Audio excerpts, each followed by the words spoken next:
As mudanças nas regras para as eleições deste ano vão impactar diretamente na escolha de novos prefeitos e vereadores. A chamada mini-reforma eleitoral modifica especialmente questões como doações e tempo de duração das campanhas, o tempo e formato da propaganda em rádio e TV, além de novas datas para filiação e registro de candidatos.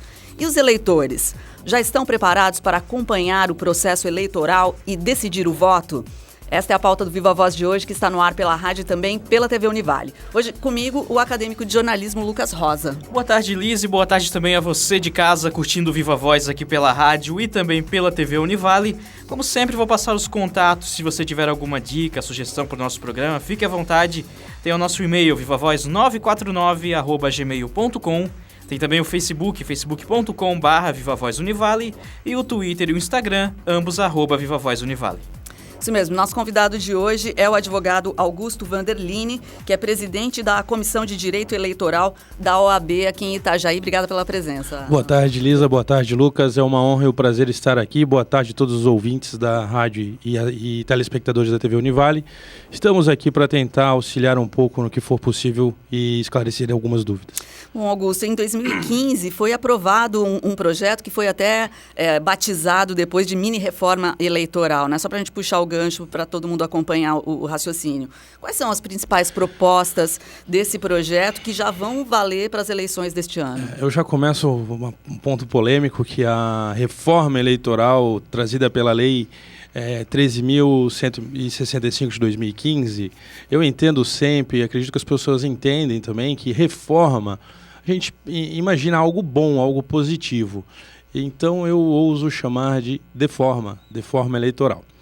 Principalmente pelo fato de ter reduzido o período de propaganda eleitoral.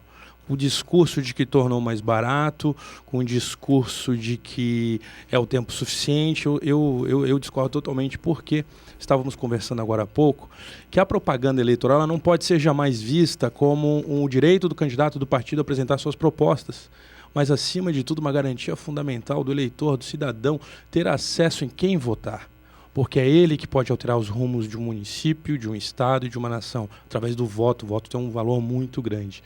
E a redução para 45 dias de campanha complicou muito isso, e na realidade não chega nem a ser 45, porque as normas para você poder iniciar a contratação de pessoal para fazer campanha acaba gerando quase que uma campanha de 35 dias, 34 dias.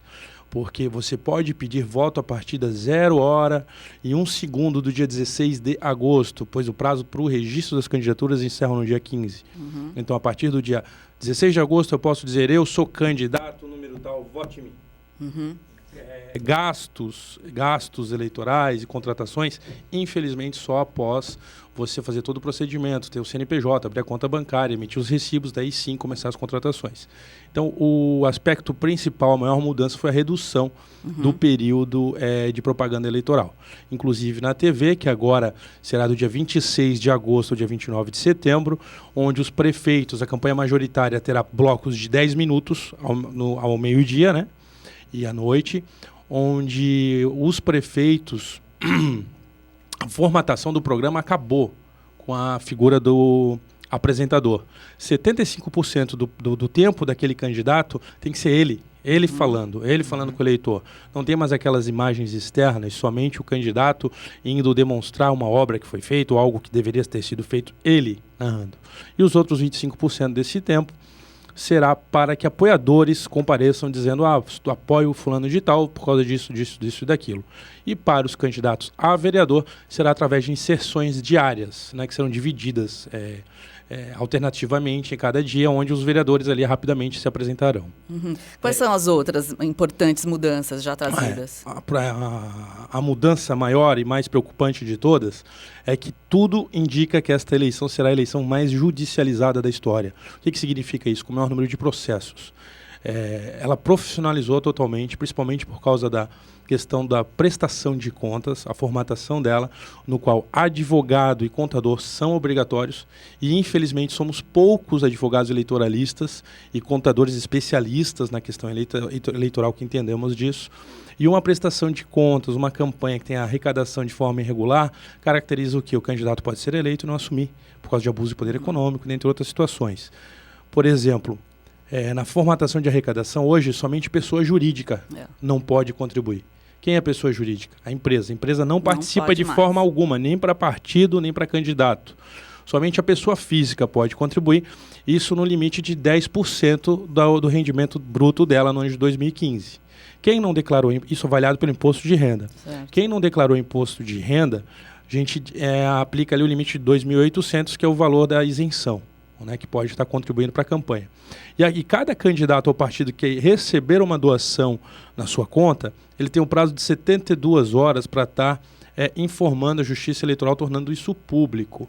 Então, ficou uma questão muito detalhada. Você acha que aí vai dar problema? Vai ter muita gente... A prestação de contas, sim. São poucos que entendem. Muita gente também denunciando situações por conta dessa questão das doações? Sim, porque vão ficar monitorando, e também já sabemos de equipes que estão monitorando auditorias paralelas para o período da apresentação das contas finais, hora que é dado toda a publicidade, que possam estar tirando cópias e analisando também para entrar com um processo cabível na situação.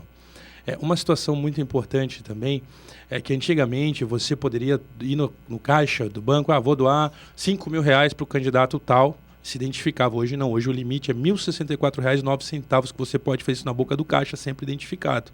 Acima disso, somente por TED ou DOC. Entendeu? Então, isso é uma outra situação também. Teremos a prestação de contas parcial, que será ali em 13 de setembro, e a final, que tem que ser apresentada até o dia 1º de novembro. Qual que é o grande temor da prestação de contas? No julgamento das contas, ela pode ser julgada aprovada, aprovada com ressalva, reprovada. E também tem a figura das contas não prestadas. Em Navegantes, por exemplo, nós temos 8 situações onde 8 cidadãos que foram candidatos em 2012 tiveram esse julgamento. O que isso ocorre? Eles não têm quitação eleitoral, não podem assumir cargos públicos e também não podem se candidatar agora, até o final da legislatura, desde que eles já tenham regularizado essas contas. Então, é uma consequência muito grave. Das contas não aprovadas, dependendo da situação, o Ministério Público pode abrir uma investigação para ver a questão de abusos também. E as contas em si, se for identificado captação de recurso de fonte vedada, isso vai dar problema, abuso de poder econômico e cassação do registro, cassação de diploma e ineligibilidade de 8 anos. Agora, Augusto, quem defende essa mudança, especialmente na questão das doações, acredita que haverá mais transparência nos recursos envolvidos com a campanha. Você discorda? Eu não sei se vocês acompanharam o julgamento ano passado do STF, onde o STF declarou inconstitucional a doação de pessoa jurídica. O ministro Gilmar Mendes foi voto vencido.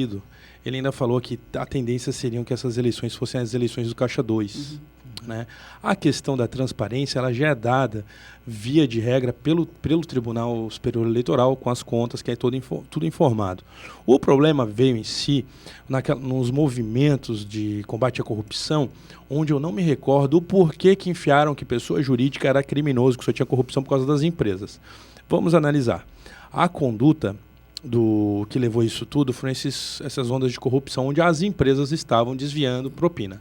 Se você for aplicar, comprovado o que foi utilizado em eleições, não chega nem a 5% de tudo que foi desviado. Então dizer isso é complicado, porque eu particularmente, eu sou voto vencido, inclusive na minha comissão. Eu sou favorável, por quê? Porque uma empresa ela tem um administrador, tem uma equipe que administra. Uma empresa ela paga tributos. Uma empresa ela contribui para o crescimento de uma nação. Uma empresa gera empregos.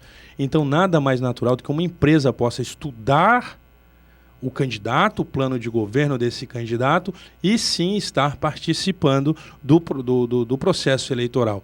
O que deveria ter sido feito, porque como funcionava antigamente? Antigamente, a empresa poderia estar doando até 2% do faturamento bruto e a pessoa física 10%. Só que uma coisa tem a diferença. Você imagina uma empresa 2% de 100 mil e 2% de 1 trilhão. O que a gente defendia muito assim, não, realmente, tem que botar um marco final. Limite, então, que seja 2%, limitado a tanto e somente um projeto. Não posso, o que acontecia às vezes? Ajudava a todos. Não, calma aí. Se você acredita, então acredite naquele e vá naquele, mas até o limite lá. Esse, sim, eu acho que poderia ter sido, sim, um passo grande. Não foi, resolveram acabar com tudo. Quero ver como serão as eleições. Vamos lá, vamos acompanhar, mas vamos focar nos fatos então, porque a gente vai encarar essas eleições com essas novas regras, O que pode, o que não pode, tu quer saber? Não? Vamos em frente, vai lá, Lucas. Vamos lá então, agora eu queria saber com relação aos candidatos, o que eles precisam fazer, como eles devem estar cadastrados e qual a forma correta para eles poderem se candidatar a um cargo público. Primeiramente, ele tem que ter domicílio eleitoral na circunscrição, no máximo até o dia 2 de outubro de 2015. Quem passou domicílio no dia 3 de outubro já não pode mais ser candidato.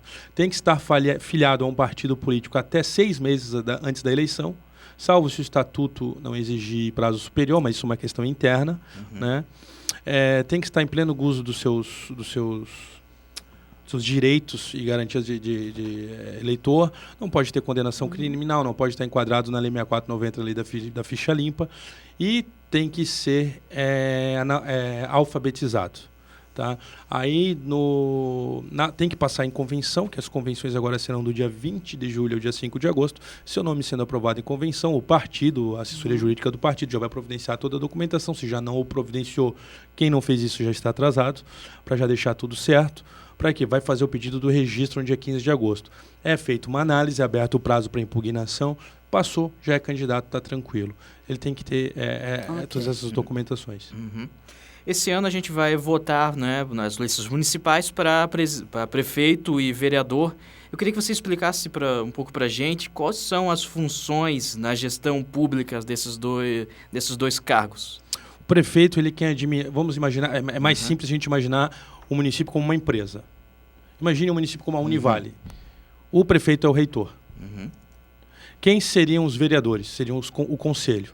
O conselho fiscalizador, que estaria fazendo leis ou normas que fossem de suas atribuições para melhorar a Univale e também aprovando orçamentos que o reitor apresentasse. Então, o prefeito ele administra o município e os vereadores fiscalizam os trabalhos do prefeito e legislam também sobre isso. Né? Tá certo. Agora, Augusto, vamos falar um pouquinho sobre a parte de fiscalização das campanhas, Sim. Né? Porque é aí que você também entra diretamente. Como é que vai funcionar isso?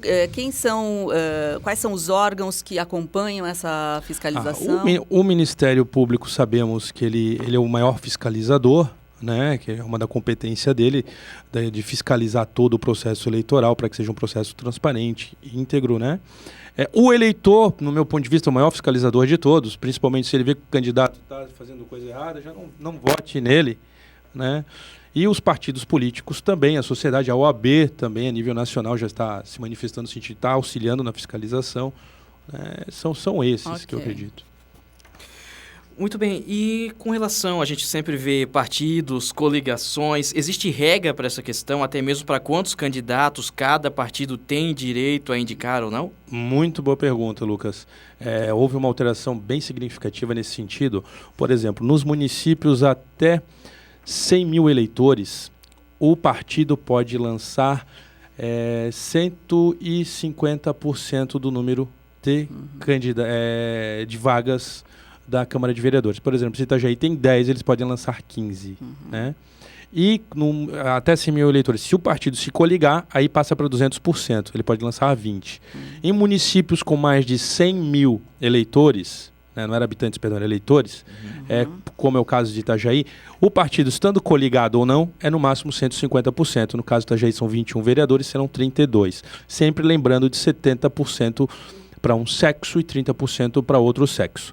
Uma situação muito importante que agora a gente chama de pedágio, que foi a doutora Roberta Greta, que é uma doutora e servidora pública da TRE de Minas Gerais, que ela assim o chama, é que hoje, para você ser eleito, você precisa atingir o quociente eleitoral. O que é o quociente eleitoral? Você pega o número de votos válidos, divide pelo número de cadeiras na Câmara, chegou a um número. Cada vez que o partido ou a coligação atingir aquele número, o mais votado dentro do partido ou da coligação entra, desde que o mínimo de votos que ele tenha obtido seja igual ou superior a 10% desse quociente.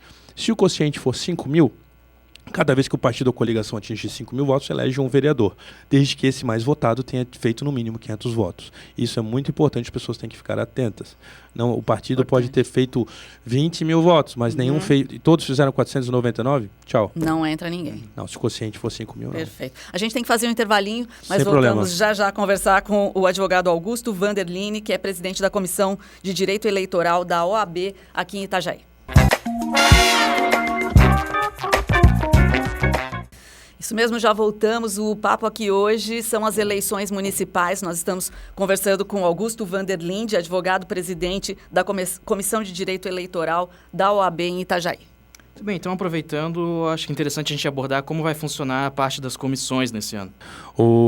Teve uma mudança muito significativa, que agora as convenções elas podem ser feitas de 20 de julho a 5 de agosto. Onde que está o detalhe? O detalhe está que quando for feita a convenção e encerrada a convenção, os partidos têm o prazo de 24 horas para estarem levando 2 vias da ata já assinada da convenção ao cartório eleitoral para estarem protocolando lá. E neste mesmo período de 24 horas, eles têm que dar uma publicidade a ela. Seja em internet, seja em publicação de jornal, tem que ser feito dessa forma, como era feito no passado. No passado, as convenções eram encerradas dia 30 de junho, e muitas vezes ficava decidido, mas não resolvido. Então, ali nas vésperas, ocorriam algumas mudanças e protocolava. Essa foi a intenção da Justiça Eleitoral. Fechou, acabou, vai. Entendi. Essa é uma mudança muito importante, porque quem não fizer isso não vai participar das eleições, ou participará depois, tendo o quê? Registrar candidato por candidato individual e perde o tempo de TV e de rádio. Então tem que tomar cuidado nisso, senhores dirigentes partidários. Ô, Augusto, como é que fica a questão da fidelidade partidária? Mudou alguma coisa em relação a isso? A fidelidade partidária hoje ela só existe no legislativo para os deputados e deputados federais, deputados estaduais e para vereadores. E com a alteração da lei trazida pela Lei 13.165 de 2015, agora a cada ano de eleição, 30 dias antes de faltar 6 meses para aquela eleição, os mandatários que têm cargo eletivo poderão estar trocando de partido, e isso não é causa de infidelidade partidária. Por exemplo, esse ano foi de 4 de março a 2 de abril. Quem tivesse interesse, se fosse vereador, a mudar de partido, poderia ter mudado sem perder o mandato.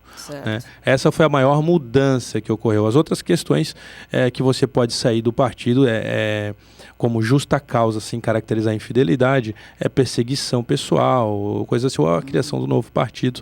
Mas são situações que como difíceis da gente ver. Aqui na região de Itajaí tivemos 2 tentativas de caçar mandato de 2 parlamentares que não obteram êxito junto ao TRE, muito com base no princípio da boa-fé da atitude desses candidatos. Você pode mencionar quem foram? Eu prefiro não mencionar. Tá bom. Quem é da região já conhece. Então, tá bom. Eu quero aproveitar então para falar a respeito do dia da votação mesmo. O que é liberado e o que é proibido fazer nesse dia? Liberado, manifestação individual. Ponto. O que é proibido? Tudo que não é manifestação individual. Você tem 10 manifestações individuais, por coincidência, do mesmo candidato, do mesmo partido, num bolinho.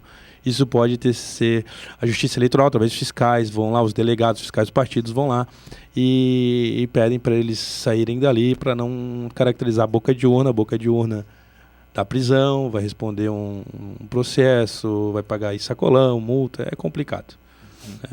Tá certo. Agora, Augusto, são algumas situações para que os eleitores acompanhem. Por exemplo, aquela questão de pessoas que são candidatas, ou agora, nesse momento, pré-candidatas, e que estavam vinculadas a algum meio de comunicação, algum veículo de comunicação. Acabou ontem. Né?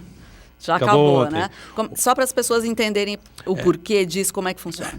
A intenção desse sentido é da isonomia, ou seja, igualdade de condições de todos os candidatos estarem participando do pleito.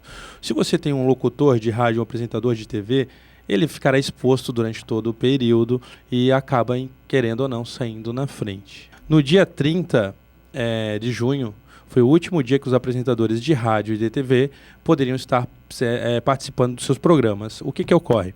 Se, porventura, a TV cometer um equívoco de reprisar algum programa deles, ou eles forem novamente apresentar fora desse período, ele poderá ter o registro da candidatura cassado e a TV e a rádio com certeza levarão multa.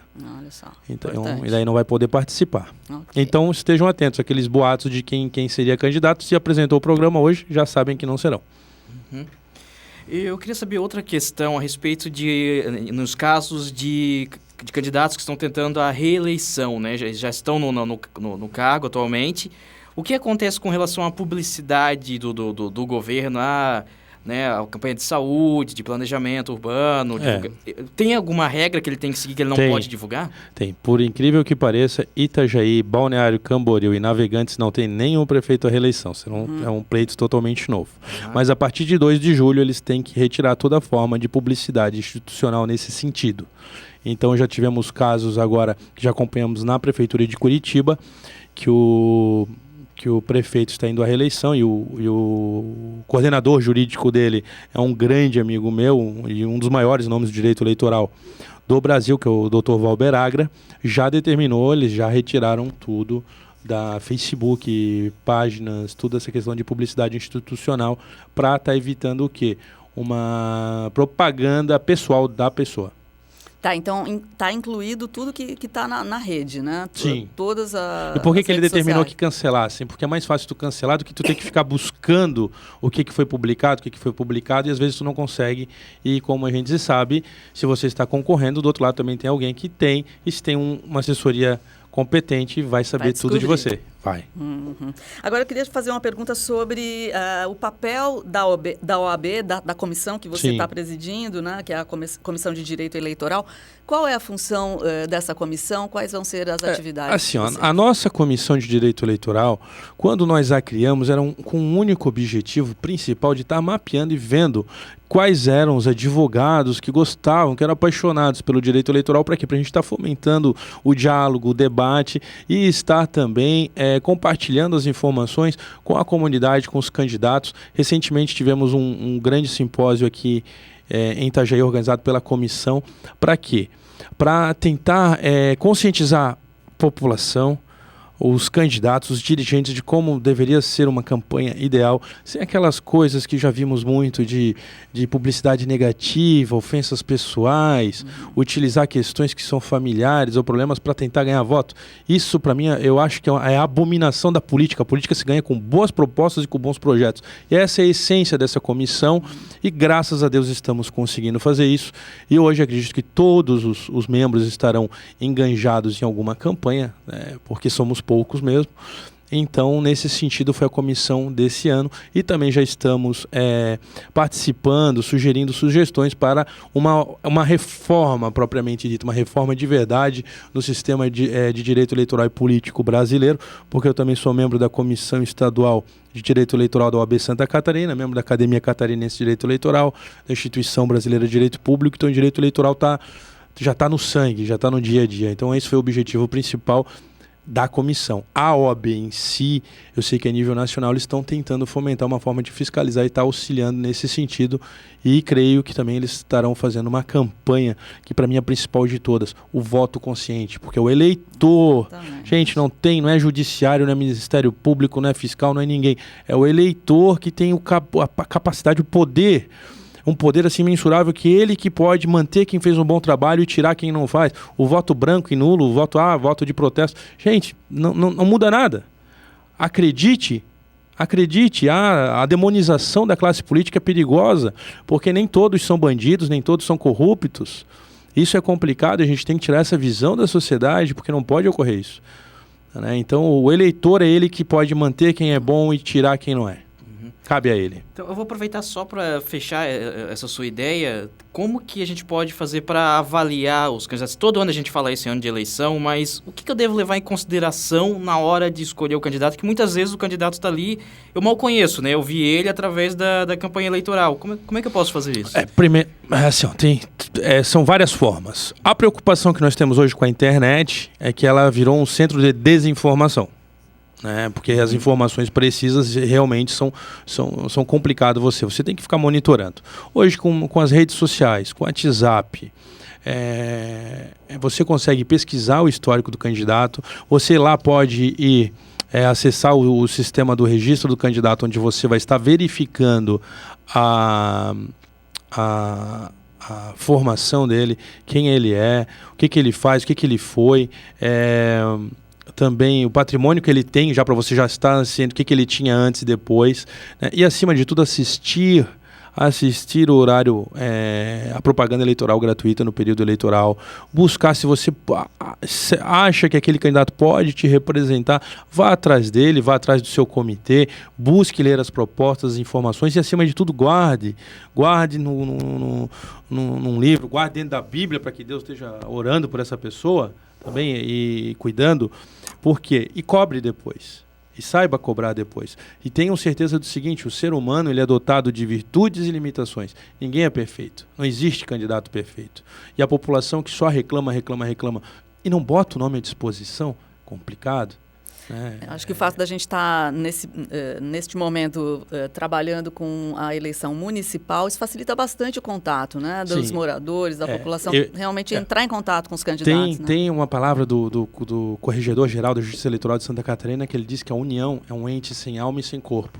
O corpo está nas eleições municipais. E eu sempre digo, brincando, que a eleição dos vereadores, os vereadores são a base da cadeia alimentar na política. Por quê? Porque é o vereador que está ali na frente do povo. É o vereador que algumas vezes leva cuspida na cara porque a pessoa não ficou triste ou não concordou com o seu posicionamento. Mas o que nós estamos vendo muito é ruim, aquele é ruim, aquele outro é ruim, tá, e quem é bom? Não, é ruim, tudo ruim. E como viveremos assim? É complicado. O povo desacreditado, né? Nesse momento crítico que o país vive, né? Mas temos que ter fé que vai melhorar e o povo é responsável por isso. Perfeito. A gente quer agradecer muito a participação, então, do advogado Augusto Vanderlinde, presidente da Comissão de Direito Eleitoral da OAB aqui em Itajaí. Obrigada, Augusto. Eu que agradeço. Obrigado. Uma boa tarde a todos. Tenham uma ótima semana. Mais uma vez, muito obrigado pela sua companhia. Esse foi o Viva Voz. Suas ideias em alto e bom som.